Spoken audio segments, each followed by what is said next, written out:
ഞങ്ങളും ക്രൂശിക്കപ്പെട്ട ക്രിസ്തുവിനെ പ്രസംഗിക്കുന്നു. ദൈവ തിരുനാമത്തിന് മഹത്വം ഉണ്ടാകട്ടെ. 7-ാം സങ്കീർത്തനം 1-ാമത്തെ വാക്യം. എൻ്റെ ദൈവമായ യഹോവയെ ഞാൻ നിന്നെ ശരണം പ്രാപിക്കുന്നു. എന്നെ വേട്ടയാടുന്ന എല്ലാവരുടെയും കയ്യിൽ നിന്ന് എന്നെ രക്ഷിച്ച് വിടുവിക്കണമേ. പാപം വേട്ടയാടുന്നു, ദാവീദിന് ശാപം വേട്ടയാടുന്നു. ദാവീദ് ചെയ്ത കൊലപാതകം ദാവീദിന് വേട്ടയാടുന്നു. ദാവീദ് ചെയ്ത വ്യഭിചാരം ദാവീദിന് വേട്ടയാടുന്നു. ദാവീദ് ചെയ്ത ദുഷ്കൃത്യങ്ങൾ ദാവീദിന് വേട്ടയാടുന്നു. ദാവീദിൻ്റെ മനസാക്ഷി ദാവീദിനെ വേട്ടയാടുന്നു. ദാവീദിനെ വലയം ചെയ്യുന്ന പാപത്തിൻ്റെ ഭീകരമായ ആക്രമണങ്ങളിൽപ്പെട്ട് ദാവീദിൻ്റെ ഉള്ള ഉഴലുന്നു. ദാവീദ് വാടിക്കരിയുന്നു. എൻ്റെ ദൈവമായ യഹോവേ, ഞാൻ നിന്നെ ശരണം പ്രാപിക്കുന്നു. എന്നെ വേട്ടയാടുന്ന എല്ലാവരുടെയും കയ്യിൽ നിന്ന് എന്നെ രക്ഷിച്ച് വിടുവിക്കണമേ. വേദപുസ്തകം പറയുന്നു, be sure your sin will find you out. നിശ്ചയമായും നിൻ്റെ പാപം നിന്നെ കണ്ടെത്തും. വീണ്ടും തിരുവചനം പറയുന്നു, ഗലാത്യലേഖനം 6:7, as you sow you reap. നീ വിതയ്ക്കുന്നത് നീ കൊയ്യും. വിതച്ചാൽ അത് തന്നെ കൊയ്യും, വിതച്ചാൽ അതിലേറെ കൊയ്യും, വിതച്ചാൽ പല നാളുകൾക്ക് ശേഷം കൊയ്യും. Be sure your sin will find you out. നീ എവിടെ ഒളിച്ചിരുന്നാലും നിൻ്റെ പാപം നിന്നെ കണ്ടുപിടിക്കും, നിൻ്റെ പാപം നിന്നെ കണ്ടെത്തും. എങ്ങനെയെല്ലാം പാപം നമ്മെ കണ്ടെത്തും? 1, be sure your sin will find you out by human laws. മാനുഷിക നിയമങ്ങളാൽ പാപം നമ്മെ കണ്ടെത്തും. 2, be sure your sin will find you out in your body. നിൻ്റെ ശരീരത്തിൽ രോഗമായി പാപം നിന്നെ കണ്ടെത്തും, പാപത്തിൻ്റെ ഫലമായി രോഗമുണ്ടാകും. 3, be sure your sin will find you out in your conscience. മനസാക്ഷിയിൽ പാപം നിന്നെ കണ്ടെത്തും. മാനസികമായ വൈകൃതങ്ങളുണ്ടാകും, മാനസിക വൈകല്യങ്ങളുണ്ടാകും, മാനസികമായ വിഭ്രാന്തികളുണ്ടാകും പാപത്തിൻ്റെ ഫലമായി. പ്രിയപ്പെട്ടവരെ, പാപം ഭയാനകമാണ്. Be sure your sin will find you out in your conscience. പീലാത്തോസ് കൈ കഴുകി. പീലാത്തോസ് കൈ കഴുകിയത് ഇങ്ങനെ പറഞ്ഞാണ്, നീതിമാൻ രക്തത്തിൽ എനിക്ക് പങ്കില്ല. പീലാത്തോസിന് അറിയാമായിരുന്നു യേശു നീതിമാനാണെന്ന്. വധിക്കപ്പെടത്തക്ക യാതൊരു കുറ്റവും യേശുവിൻ്റെ പക്കലില്ലെന്ന് പീലാത്തോസിന് അറിയാമായിരുന്നു. പീലാത്തോസ് തന്നെ പറയുന്നുണ്ട്, അവർ അസൂയ കൊണ്ടാകുന്നു അവനെ ഏൽപ്പിച്ചു കൊടുത്തത് എന്ന് പീലാത്തോസ് അറിഞ്ഞു. അസൂയ കൊണ്ടാകുന്നു. മഹാപുരോഹിതന്മാരും ആ യഹൂദ മതത്തിലെ പ്രമാണിമാരും ന്യായശാസ്ത്രിമാരും പരീശന്മാരും യേശുക്രിസ്തുവിനെ കുരിശിക്കാൻ കൊടുത്തത് അസൂയ കൊണ്ടായിരുന്നു എന്ന് പീലാത്തോസ് നല്ലപോലെ അറിയാമായിരുന്നു. പീലാത്തോസിൻ്റെ ഭാര്യ പറഞ്ഞു, ആ നീതിമാൻ്റെ കാര്യത്തിൽ ഇടപെടരുത് എന്ന്. എന്നാൽ പീലാത്തോസ് ചിന്തിച്ചു, ഞാൻ ഇവനെ വെറുതെ വിട്ടാൽ ഈ ആളുകളെല്ലാം എനിക്കെതിരെയാകും. ഞാൻ കൈസറുടെ സ്നേഹിതനല്ല എന്ന് പറഞ്ഞേക്കും. കൈസറുടെ സ്നേഹിതനല്ല എന്ന് പറഞ്ഞ് എനിക്കെതിരെ ആരോപണങ്ങൾ വന്നാൽ എൻ്റെ ഗവർണർ സ്ഥാനം നഷ്ടപ്പെട്ടേക്കുമോ, എൻ്റെ പദവി നഷ്ടപ്പെട്ടേക്കുമോ, എൻ്റെ ഗവർണർ സ്ഥാനം പോകുമോ? പീലാത്തോസ് ഭയന്നു. പീലാത്തോസ് ഇങ്ങനെ പറഞ്ഞു, ഈ മനുഷ്യനിൽ ഞാൻ ഒരു കുറ്റവും കാണുന്നില്ല, നിങ്ങളവനെ കൊണ്ടുപോയി ക്രൂശിപ്പീൻ. ഈ നീതിമാൻ രക്തത്തിൽ എനിക്ക് പങ്കില്ല. നീതിമാൻ എന്നാണ് പീലാത്തോസ് പറഞ്ഞത്. ഈ മനുഷ്യൻ, ഇവൻ നീതിമാനാണ്, ഈ മനുഷ്യൻ ഞാൻ ഒരു കുറ്റവും കാണുന്നില്ല, പക്ഷേ നിങ്ങൾ അവനെ കൊണ്ടുപോയി ക്രൂശിപ്പീൻ. പീലാത്തോസ് ആ കുറ്റത്തിൽ നിന്ന്, താൻ ചെയ്യുന്ന തെറ്റിൽ നിന്ന് രക്ഷപ്പെടാൻ കൈ കഴുകി. വെള്ളം കൊണ്ട് കഴുകിയാൽ പോകുന്നതാണോ പ്രിയരെ ഈ പാപം? മനുഷ്യൻ ചെയ്യുന്ന പാപം വെള്ളം കൊണ്ട് കഴുകിയാൽ പോകുന്നതാണോ? അല്ല, ഏതെങ്കിലും നന്മ പ്രവൃത്തികൾ ചെയ്താൽ പോകുന്നതാണോ? ഏതെങ്കിലും പുണ്യകർമ്മങ്ങൾ ചെയ്താൽ പോകുന്നതാണോ? പ്രിയപ്പെട്ടവരെ, നിങ്ങൾ ചിന്തിക്കൂ, തീർത്ഥാടനം നടത്തിയാൽ പോകുന്നതാണോ പാപം? സഹോദരങ്ങളെ, നിങ്ങൾ മനസ്സിലാക്കൂ, ഈ ലോകത്ത് ഒന്ന് ചെയ്താലും പാപം പോവുകയില്ല. ഊനമില്ലാത്ത കുഞ്ഞാടിൻ്റെ രക്തം ചിന്തി നമുക്ക് വേണ്ടി ക്രൂസിൽ മരിച്ച രക്ഷകന്റെ പാദം കെട്ടിപ്പിടിച്ചല്ലാതെ, ആ തിരക്തത്തല്ലാതെ പാപമോചനമില്ല, രക്തം ചൊരിഞ്ഞിട്ടല്ലാതെ വിമോചനമില്ല എന്ന് എബ്രായ ലേഖനം 9:21 വാക്യത്തിൽ നാം കാണുന്നു. എബ്രായർ 9 നാം വായിക്കുന്നത് അങ്ങനെയാണ്, രക്തം ചൊരിഞ്ഞിട്ടല്ലാതെ വിമോചനമില്ല. ഊനമില്ലാത്ത കുഞ്ഞാടിൻ്റെ രക്തത്താലാണ് മോചനം. സഹോദരങ്ങളെ, പീലാത്തോസ് സ്വസ്ഥമായി വന്നിരുന്നു. ന്യായാധിപ കസേരയിൽ പീഠത്തിലിരുന്നു. കുറച്ച് കഴിഞ്ഞപ്പോഴുണ്ട് രണ്ടുപേർ വരുന്നു. മന്ത്രിയായ അരിമത്തിക്കാരൻ യൗസേപ്പുണ്ട്, നീക്കോദിമോസ് ഉണ്ട്. രണ്ടുപേരും വന്നു നിന്നു. അവർ ചോദിച്ചു, ആ നീതിമാൻ്റെ തിരുശരീരം ഞങ്ങൾ അടക്കം ചെയ്തു കൊള്ളട്ടെ? അവൻ മരിച്ചു കഴിഞ്ഞോ? പീലാത്തോസ് ഞെട്ടിപ്പോയി. അവൻ മരിച്ചു കഴിഞ്ഞോ? ഞെട്ടലോടെ പീലാത്തോസ് ചോദിച്ചു. തിരുശരീരം അടക്കം ചെയ്യാൻ അനുവാദം കൊടുത്തു. അരിമത്തിക്കാരൻ യൗസേപ്പ് നീക്കോദിമോസും പോയി. ഐതിഹ്യം പറയുന്നു, ചരിത്രം പറയുന്നു, പീലാത്തോസ് ഉടനെ പോയി കൈ കഴുകി. വീണ്ടും വന്നിരുന്നു. പിന്നെയും പോയി കൈ കഴുകി. വീണ്ടും വന്നിരുന്നു. സ്വസ്ഥതയില്ല. പോയി കിടന്നു നോക്കി. സ്വസ്ഥതയില്ല, ഉറക്കമില്ല. രാവെന്നില്ല, പകലെന്നില്ല, ഉറക്കമില്ല. കൈ പിന്നെയും പിന്നെയും കഴുകിക്കൊണ്ടിരുന്നു. ഇടയ്ക്കിടയ്ക്ക് രാവും പകലും ഇടയ്ക്കിടയ്ക്ക് പോയി കൈ കഴുകും. സ്വസ്ഥതയില്ല. പ്രിയപ്പെട്ടവരെ, ചരിത്രം പറയുന്നത്, ഐതിഹ്യം പറയുന്നത് പീലാത്തോസ് ഒരു മനോരോഗിയായി എന്നാണ്. പീലാത്തോസ് ആത്മഹത്യ ചെയ്തു എന്നും പറയപ്പെടുന്നു. തിരുവചനത്തിൽ അങ്ങനെയൊന്നും പറയുന്നില്ല. പീലാത്തോസിൻ്റെ ജീവിതത്തിൽ ഗവർണർഷിപ്പ് നിലനിർത്താൻ വേണ്ടിയാണ് യേശുവിനെ ക്രൂശിക്കാൻ കൊടുത്തത്. നീതിമാനാണെന്ന് അറിഞ്ഞിട്ടും, തെറ്റില്ലാത്തവനാണെന്ന് അറിഞ്ഞിട്ടും, കുറ്റവാളിയെപ്പോലെ നിശ്ചിതമായ ഭീകരമായ ശിക്ഷയ്ക്ക് വിധേയനാക്കാൻ പീലാത്തോസ് വിധിച്ചത് സ്വന്തം സ്ഥാനം നിലനിർത്താൻ വേണ്ടിയാണ്, സ്വന്തം നിലവാരം നിലനിർത്താൻ വേണ്ടിയാണ്, സ്വന്തം പദവി നിലനിർത്താൻ വേണ്ടിയാണ്. പക്ഷേ അത് തന്നിൽ നിന്ന് തന്നെ തെറിച്ചുപോയി. ആ പദവിയിൽ പിന്നെ ഏറെ ഇരിക്കാനൊത്തില്ല. ദൈവജനമേ, പാപത്തിൻ്റെ കഠോരമായ ശിക്ഷകൾ വേട്ടയാടുമ്പോൾ എങ്ങനെയെല്ലാമാണ് മനുഷ്യനെ പിടികൂടുന്നത് ആരറിയുന്നു? മനുഷ്യൻ ചിന്തയുള്ളവനായിരിക്കേണ്ടതാണ്, ചിന്താബോധമുള്ളവനായിരിക്കേണ്ടതാണ്. അവൻ ചിന്തയോടുകൂടി, അവൻ ആലോചനയോടുകൂടി കാര്യങ്ങൾ ഗ്രഹിക്കേണ്ടതാണ്. എൻ്റെ പാപത്തിൻ്റെ കൈപ്പുറ്റ ഫലങ്ങൾ അനുഭവിക്കാൻ എനിക്ക് ഇടവരരുത്. പാപത്തിന് മോചനം കിട്ടണം. ഞാൻ വായിച്ചു, ഒരു വലിയ ഫാക്ടറി, ആ ഫാക്ടറിയിൽ ഒട്ടേറെ തൊഴിലാളികളുണ്ട്. 10,000 തൊഴിലാളികളുടെ ഫാക്ടറിയാണ്. നല്ല ശമ്പളമുണ്ട്. പെട്ടെന്നൊരു ദിവസം ഫാക്ടറി അത് പ്രവർത്തനം നിശ്ചലമായി. ഒരു വലിയ മെഷീനറി, ഒരു മെഷീൻ, അതിനകത്തുള്ള വലിയ യന്ത്രം വർക്ക് ചെയ്യുന്നില്ല. ഏറ്റവും അത്യന്താപേക്ഷിതമായി വർക്ക് ചെയ്യേണ്ട യന്ത്രം വർക്ക് ചെയ്തില്ലെങ്കിൽ തൊഴിലാളികൾക്ക് ജോലിയില്ല. ലേ ഓഫ് പ്രഖ്യാപിച്ചു. എല്ലാവരും പാവം, തൊഴിലാളികളെല്ലാം കഷ്ടത്തിലായി. എന്തു ചെയ്യും? വിദഗ്ധന്മാരായ മെക്കാനിക്കുകളെ കൊണ്ടുവന്നു. അവർ ആസകലം നോക്കി, നല്ലപോലെ നോക്കി, അവർ നല്ലതുപോലെ പരിശോധിച്ചു, പലതും ചെയ്തു നോക്കി. മെഷീൻ വർക്ക് ചെയ്യുന്നില്ല. വളരെ സുപ്രസിദ്ധന്മാരും വിദഗ്ധന്മാരും നല്ല നൈപുണ്യമുള്ളവരുമായ അനേകം ആളുകൾ വന്നു, അനേകം മെക്കാനിക്കുകൾ വന്നു. മെഷീൻ വർക്ക് ചെയ്യുന്നില്ല. ഒടുക്കം ഒരാളെ വിളിച്ചു. അദ്ദേഹം ആസകലം നോക്കി. എന്നിട്ട് കിറ്റൂൾ ബോക്സ് തുറന്നിട്ട് ഒരു ചെറിയ ചുറ്റിക എടുത്തു, ചെറിയ ചുറ്റിക. എന്നിട്ട് ആ മെഷീനിൽ ഒരു ഭാഗത്ത്, ആ യന്ത്രത്തിൻ്റെ ഒരു ഭാഗത്ത് പയ്യൊന്ന് മുട്ടി. വർക്ക് ചെയ്തോളാൻ പറഞ്ഞു. യന്ത്രം വർക്ക് ചെയ്തു. അയ്യോ, തൊഴിലാളികൾക്ക് എന്തൊരു സന്തോഷം! മാനേജ്മെൻറ്റ് അതിൽ കൂടുതൽ എന്ത് സന്തോഷം! എല്ലാവർക്കും സന്തോഷം. ചെറുതായിട്ടൊന്ന് മുട്ടിയുള്ളൂ, ഒരു ചെറിയ ചുറ്റിയുണ്ട്. ഉടനെ ഉടമസ്ഥൻ ചോദിച്ചു, ഞങ്ങളിതിന് എന്ത് തന്നാൽ മതിയാകും? ഞങ്ങൾക്ക് അങ്ങയോട് വലിയ കടപ്പാടുണ്ട്, നന്ദിയുണ്ട്. അല്ല, ഞാൻ ബില്ല് തരാം. ഇതിനിപ്പോൾ ഒരു ബില്ല് കിട്ടുമെന്ന് വിചാരിച്ചില്ല. കാരണം പയ്യെ ഒന്ന് മുട്ടിയതല്ലേ ഉള്ളൂ. പയ്യെ ചെറുതായിട്ടൊന്ന് മുട്ടി, ഒരു ചെറിയ ചുറ്റിയുണ്ട്. അതിനൊരു വലിയ ബില്ലൊന്നും കിട്ടുമെന്ന് പ്രതീക്ഷിച്ചില്ല. അദ്ദേഹം ബില്ല് എഴുതി കൊടുത്തു. ഈ ഡോളർ കണക്കിന് ആ ബില്ല്, അവിടെ വിദേശ രാജ്യത്തെ കാര്യമായി പറയുന്നത്, $1000. ഒരു ചെറിയ ചുറ്റി കൊണ്ട് മുട്ടുന്നതിന് $1000. അവർ എല്ലാവരും അത്ഭുതപ്പെട്ടു. ഉടനെ ഈ ഉടമസ്ഥൻ ചോദിച്ചു, ക്ഷമിക്കണേ, ഇത് ഇത്രയും വലിയ ബില്ല് ഒന്ന് മുട്ടിയല്ലേ ഉള്ളൂ? തരാം, ഞങ്ങൾ രൂപ തരുന്നതിന് വിഷമമില്ല, പക്ഷേ എന്നാൽ ഒന്ന് പയ്യെ മുട്ടിയല്ലേ ഉള്ളൂ, അതിന് ഇത്രയും വലിയ ബില്ല് വേണോ? അതെ, മുട്ടിയതിന് $1 ഉള്ളൂ. ആ ചുറ്റി കൊണ്ട് മുട്ടിയതിന് $1 ഉള്ളൂ. പക്ഷേ എവിടെ മുട്ടണമെന്ന് ഉള്ളതായ എൻ്റെ അറിവിനാണ് $999. പ്രിയപ്പെട്ടവരെ, വളരെ അർത്ഥവത്തായൊരു കഥയാണത്. എന്താണ് നിങ്ങൾക്ക് മനസ്സിലായോ?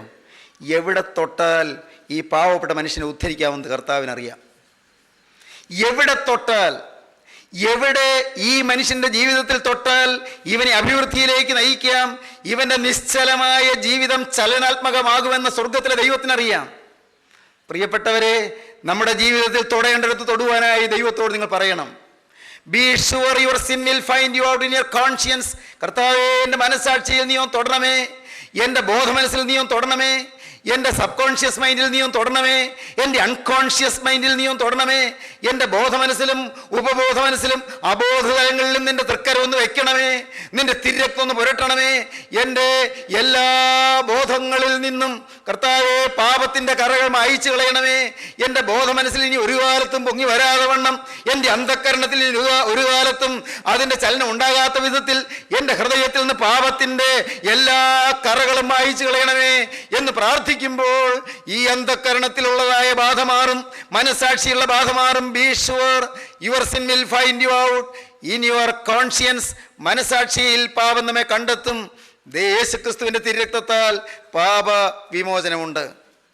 നാലാമത്തെ കാര്യം എന്താണ്? Be sure your sin will find you out in future generations. ഭാവി തലമുറകളിൽ പാപം നമ്മെ കണ്ടെത്തും. പുറപ്പാട് പുസ്തകം 20-ാം അധ്യായം 5-ാം വാക്യം എന്ത് പറയുന്നു? പുറപ്പാട് 20:5, നിന്റെ ദൈവമായ യഹോവയായ ഞാൻ തീക്ഷ്ണതയുള്ള ദൈവമാകുന്നു. എന്നെ പകയ്ക്കുന്നവരിൽ പിതാക്കന്മാരുടെ അകൃത്യം 3-ാമത്തെയും 4-ാമത്തെയും തലമുറ വരെ മക്കളുടെ മേൽ സന്ദർശിക്കും. പ്രിയപ്പെട്ടവരെ, അപ്പൻ ചെയ്യുന്ന പാപത്തിന് മക്കൾ ശിക്ഷയേൽക്കേണ്ടി വരിക.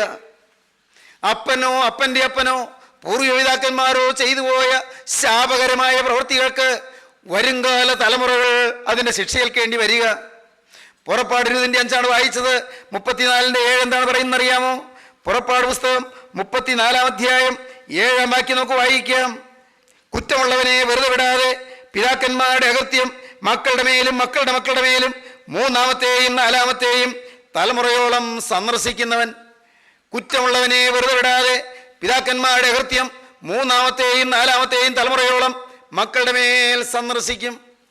മകനെ, നീ ഒരുവനെ ഉപദ്രവിച്ചു, നീ ഒരുവൻ്റെ വസ്തു നീ അപഹരിച്ചു, നീ ഒരുവൻ്റെ പണം കവർച്ച ചെയ്തു, നീ ഒരു മോഷണം നടത്തി. സഹോദരി, നീ ചിലരെക്കുറിച്ച് ചീത്ത പറഞ്ഞു, ചിലരെക്കുറിച്ച് ഇല്ലാത്തത് പറഞ്ഞ് പരത്തി. മാന്യ ദൈവവൈതലേ, നീ മദ്യപിച്ച് കൂത്താടി, നീ നിന്റെ ശരീരത്തിൻ്റെ കഴിവുകൊണ്ടും കൊഴുപ്പ് കൊണ്ടും എഴുപ്പ് കൊണ്ടും കരുത്തുകൊണ്ടും പാവപ്പെട്ടവനെ ഉപദ്രവിച്ചു, അവനെ അടിച്ചു, അവനെ മുറിവേൽപ്പിച്ചു. അവൻ്റെ കാര്യം വാദിക്കാൻ ആരുമില്ല. അവൻ നിസ്സഹായനാണ്, അവൻ ഒന്നിനും കഴിവില്ലാത്തവനാണ്. എന്നാൽ മകനെ, നീ ഓർത്തുകൊള്ളൂ, നിന്റെ ജീവിതത്തിൽ നീ വരുത്തി വെച്ച ആ പാപം നീ മാത്രമല്ല അനുഭവിക്കാൻ പോകുന്നത്, നിന്റെ മക്കളും മക്കളുടെ മക്കളും അനന്തര തലമുറകളും ആ ഭീകരമായ പാപത്തിൻ്റെ ഭയാനകമായ ആ ആക്രമണത്തിൽ നശിക്കാൻ പോകുന്നു എന്ന് അറിഞ്ഞുകൊള്ളുക. Be sure your sin will find you out in future generations. ഭാവി തലമുറകളിൽ പാപം നമ്മെ കണ്ടെത്തും. സംഖ്യാപുസ്തകം 14-ാം അധ്യായം 17-ാം വാക്യത്തിലും ഇത് തന്നെ നമുക്ക് കാണാം. 14-ാം അധ്യായം 17-ാം വാക്യം ഇങ്ങനെയാണ് പറയുന്നത്: കുറ്റക്കാരനെ വെറുതെ വിടാതെ പിതാക്കന്മാരുടെ അകൃത്യം 3-ാമത്തെയും 4-ാമത്തെയും തലമുറയോളം മക്കളുടെ മേൽ സന്ദർശിക്കുന്നവൻ. കുറ്റക്കാരനെ വെറുതെ വിടുന്നില്ല.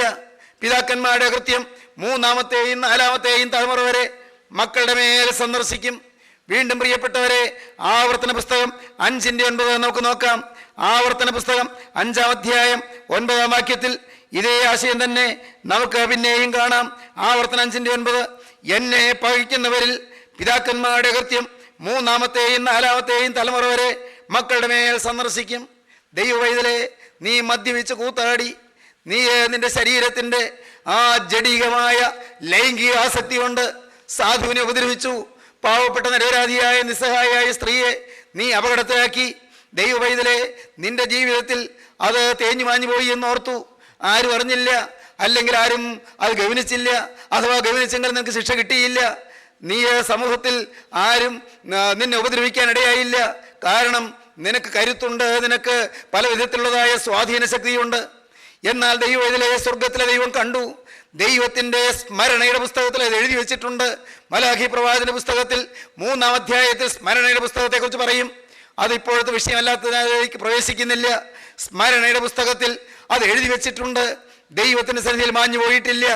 ഇതാ നിന്റെ പാപം നിന്റെ മക്കളുടെ മേൽ വരുന്നു, മക്കളുടെ മക്കളുടെ മേൽ വരുന്നു, വരുന്ന തലമുറയിലേക്ക് കടന്നു വരുന്നു. ഭയപ്പെടുക, പാപം ചെയ്യുവാൻ ഭയപ്പെടുക. ദാവീദ് ഒരിക്കൽ ഇങ്ങനെ പറഞ്ഞു 4-ാം സങ്കീർത്തനത്തിൽ: stand in awe and sin not. കോപിപ്പീൻ, പാപം ചെയ്യാതിരിപ്പീൻ എന്ന് മലയാളത്തിൽ പ്രാർത്ഥനാ പുസ്തകത്തിൽ കാണും. അത് ശരിയായി തർജ്ജമ ചെയ്താൽ എന്താണ് തർജ്ജമ ചെയ്യേണ്ടതെന്ന് അറിയാമോ? നടുങ്ങുവീൻ, പാപം ചെയ്യാതിരിപ്പീൻ. Stand in awe and sin not. ഭയത്തോടും വിറയലോടും കൂടി നിൽപ്പീൻ, പാപം ചെയ്യാതിരിപ്പീൻ. ദാവീദ് സ്വയം പറയുകയാണ്: അയ്യോ, ഞാൻ ഭയമില്ലാതെ പാപം ചെയ്തു. എൻ്റെ ഭൃത്യനായ ഹിത്യനായ ഊരിയാവിൻ്റെ ഭാര്യയെ എൻ്റെ കൊട്ടാരത്തിലേക്ക് കൊണ്ടുവന്നു. അയ്യോ, പുറത്തു പറയാൻ അറയ്ക്കുന്നതായ തിന്മ എൻ്റെ ജീവിതത്തിൽ വന്നുപോയി. എൻ്റെ ദൈവമേ, ഞാൻ ഇന്ന് ഭയപ്പെടുന്നു. എൻ്റെ മകൻ എന്നെ വേട്ടയാടുന്നു. എൻ്റെ മകൻ അബ്ശാലോം എന്നെ കൊല്ലുവാൻ പിന്നാലെ വരുന്നു. ദാവീദ് ഗുഹയിൽ ഉറങ്ങുന്നതിന് മുൻപ് ആ വെറും ചരലിൽ കുറെ കരിയിലെല്ലാം കൂട്ടിയിട്ടിട്ട് അതിന്മേൽ മുട്ടിന്മേൽ ഇരുന്നുകൊണ്ട് കരയുകയാണ്. മകനെ പേടിച്ച് കൊട്ടാരം വിട്ട് ഓടിയ അപ്പൻ, മകനായ അബ്ശാലോം കുമാരനെ പേടിച്ച് കൊട്ടാരം വിട്ട് ഓടിയ ദാവീദ് ഇതാ അവിടെ ആ ഗുഹയ്ക്കകത്ത്, മലയിൽ, വലിയ പർവ്വതത്തിനുള്ളിൽ മലയിൽ ഗുഹയ്ക്കകത്ത് കയറി രക്ഷപ്പെടാൻ, മരണഭീതിയോടെ ഓടി രക്ഷപ്പെടാൻ അവിടെ കയറി ഉറങ്ങാൻ കിടക്കുന്നതിന് മുൻപ് ദാവീദിരുന്ന് പറയുകയാണ്: എൻ്റെ നീതിയായ ദൈവമേ, ഞാൻ വിളിക്കുമ്പോൾ നീ ഉത്തരമരുളണമേ. 4-ാം സങ്കീർത്തനം 1-ാം വാക്യം: എൻ്റെ നീതിയായ ദൈവമേ, ഞാൻ വിളിക്കുമ്പോൾ ഉത്തരമരുളണമേ. നടുങ്ങുവീൻ, പാപം ചെയ്യാതിരിപ്പീൻ. ദാവീദ് ഭയത്തോടെയാണ് കിടക്കുന്നത്. നാളെ നേരം പുലരുമ്പോൾ ഞാൻ എഴുന്നേൽക്കുമോ എന്ന് എനിക്ക് അറിഞ്ഞുകൂടാ. അതിനു മുൻപ് അബ്ശാലോം കുമാരനോ അവൻ്റെ സൈന്യ സന്നാഹങ്ങളോ എന്നെ ആക്രമിച്ച് കൊല്ലുമോ എന്ന് എനിക്ക് അറിഞ്ഞുകൂടാ. എൻ്റെ ദൈവമേ, നാളെ നേരം പുലരുന്നതിന് മുൻപ് ഞാൻ ഈ ഭൂമിയിൽ നിന്ന് മാറ്റപ്പെട്ടാലും എൻ്റെ അകൃത്യം എൻ്റെ പിന്നാലെ വരാനിട വരല്ലേ. എനിക്ക് മാത്രമല്ല, എൻ്റെ സന്തതി പരമ്പരകൾക്ക് അതിൻ്റെ കെടുതി വരാനിട വരല്ലേ. പ്രിയപ്പെട്ടവരെ, ദാവീദ് ഇരുന്ന് കരയുകയാണ്. നിങ്ങൾക്ക് കേൾക്കണമോ? ദാവീദ് പാപം ചെയ്ത കാര്യം ശമൂവേൽ പ്രവാചകന്റെ പുസ്തകം 11-12 അധ്യായങ്ങളിൽ കാണാം. 2 ശമൂവേൽ 11-ാം അധ്യായത്തിലാണ് ദാവീദിന്റെ ഘോരപാതകത്തെക്കുറിച്ച് പറയുന്നത്.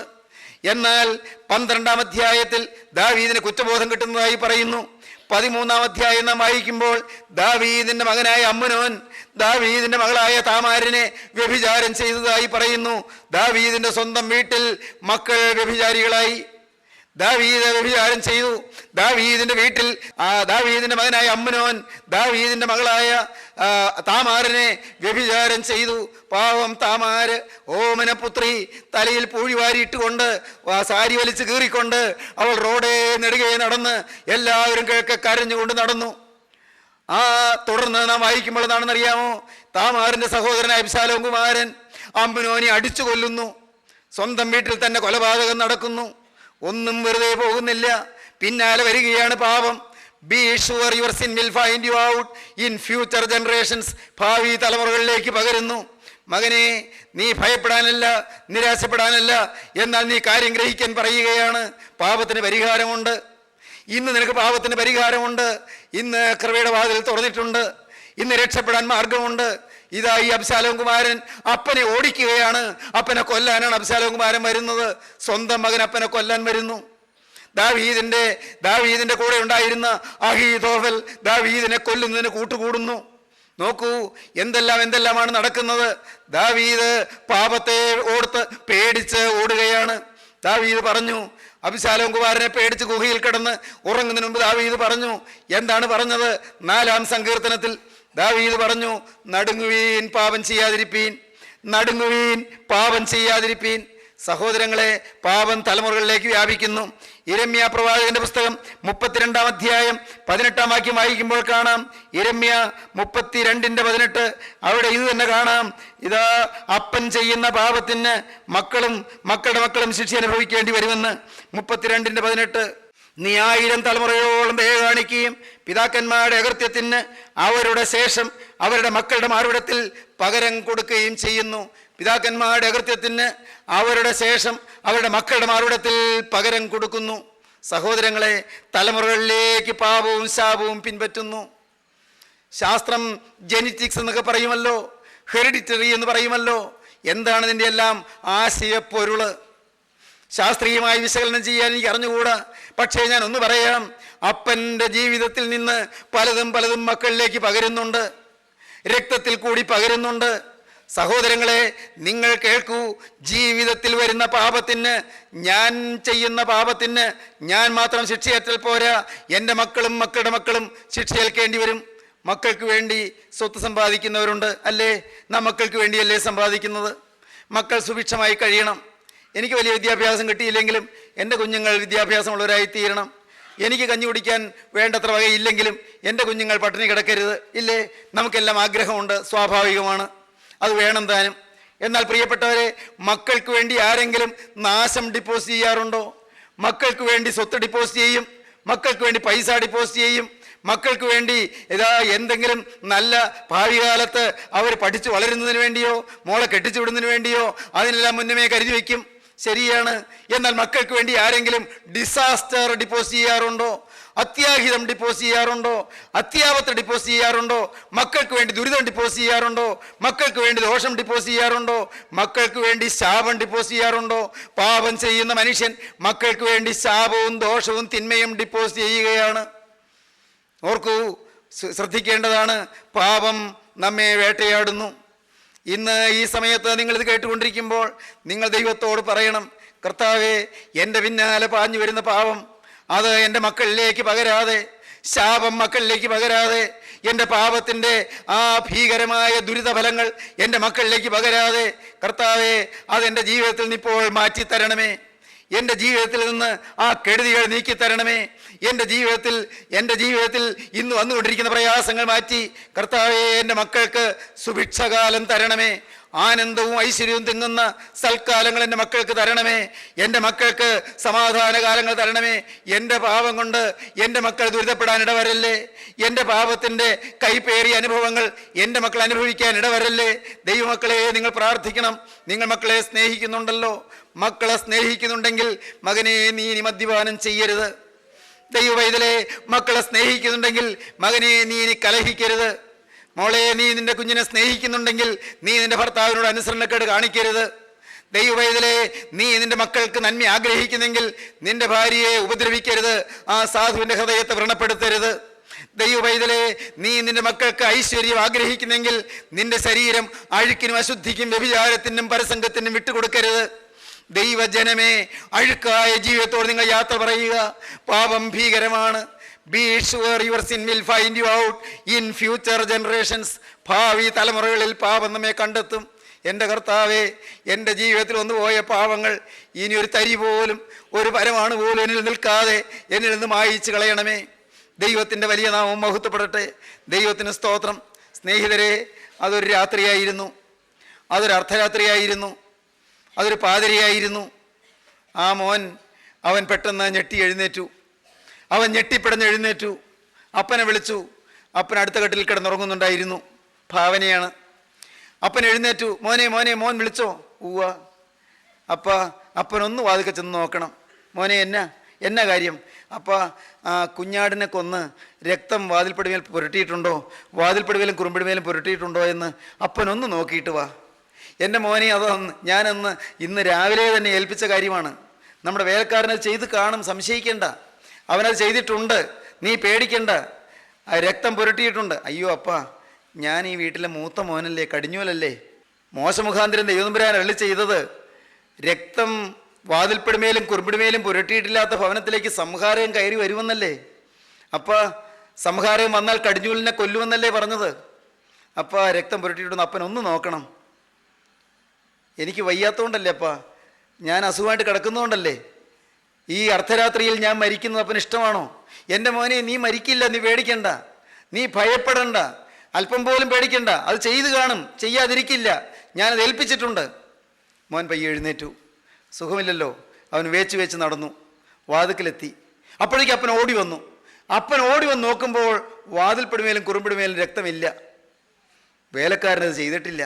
അയ്യോ, അപ്പൻ ഓടി വേഗം ചെന്നു തൊഴുത്തിൽ നിന്ന് ഒരു ആട്ടുകൊറ്റനെ പിടിച്ചു. വേഗം കഴുത്ത് വെട്ടി ചോര കൊണ്ടുവന്നു. വാതിൽപ്പടിമേലും കുറുമ്പിടിമേലും തളിച്ചു, അവിടെ പുരട്ടി. ഭാഗ്യം. സഹോദരങ്ങളെ, കേൾക്കണമോ എന്തുണ്ടായി എന്ന്? അടുത്ത വീട്ടിൽ നിന്ന് മുറവിളി, അടുത്ത വീട്ടിൽ നിന്ന് ഉച്ചത്തിലുള്ള കരച്ചിൽ. കടിഞ്ഞൂൽ അവിടെ സംഹരിക്കപ്പെട്ടു. അവിടെ രക്തം പുരട്ടിയിട്ടുണ്ടായിരുന്നില്ല. ഇവിടെ രക്തം പുരട്ടിയില്ലായിരുന്നെങ്കിൽ ഇവിടെയും കടിഞ്ഞൂൽ സംഹാരം നടന്നേനെ. ഈ ഒരു സെക്കൻഡ് വൈകിയാൽ മതിയായിരുന്നു, സംഹാരം കടന്നു വന്നേനെ. ഇന്ന് ഈ വാക്കുകളെ നിങ്ങൾ കേൾക്കുമ്പോൾ അതിവേഗം തിരക്തം പുരട്ടിക്കൊള്ളുവീൻ.